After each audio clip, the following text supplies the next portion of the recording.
سلام دوستان، خوش اومده به کانال خودتون تخم مرغ. امروز میخوام بریم در مورد خرچنگ ها و انواع آن صحبت کنیم. قبل از که بریم لایک و ساب یادتون نره.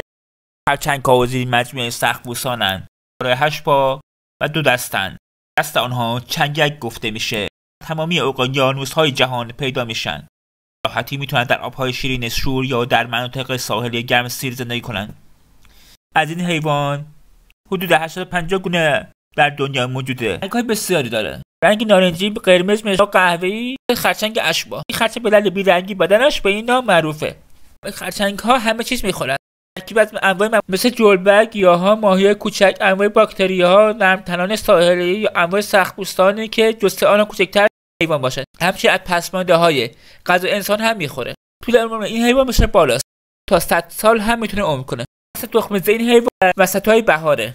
برخی از خرچنگ‌ها پهن آب شیرین داره که تنها یک بار در سال تخم‌ریزی میکنه. تخم‌ها دقیقاً بین پاهای نزدیک به شکم در جنس ماده قرار. بی‌بارستن این تخم‌ها حدوداً 7 مرحله داره. بعد از اینکه مادر تخم‌ها را در حفره‌های ساحلی قرار داد، روی آنها را با شن پر میکنه. پس از گذشت 7 مرحله تخم‌ها بیرون آمد و خود را از جنس سن‌ها به سطح ساحل میکشه.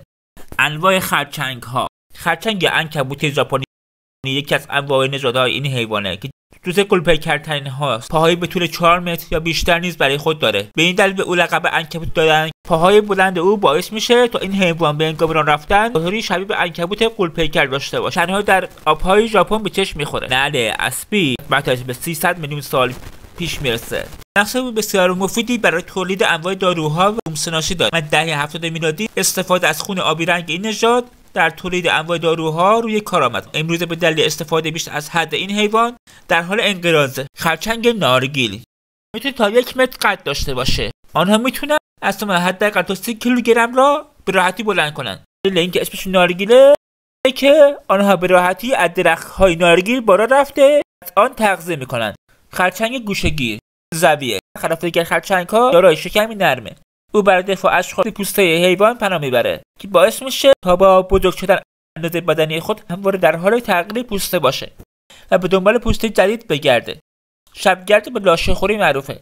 در ایران هم وجود داره که 2 دسته خرچنگ‌های آکواریومی و وحشی تقسیم میشه که شامل آکروشقایق، لاجوردی، بلوکرب، هرمی و خرچنگ پستان. مرسی تا اینجا همراه هم بودید. لایک و ساب فراموش نشه. کامنت هم بذارید. دوستتون داریم. تا ویدیو بعدی بدرود.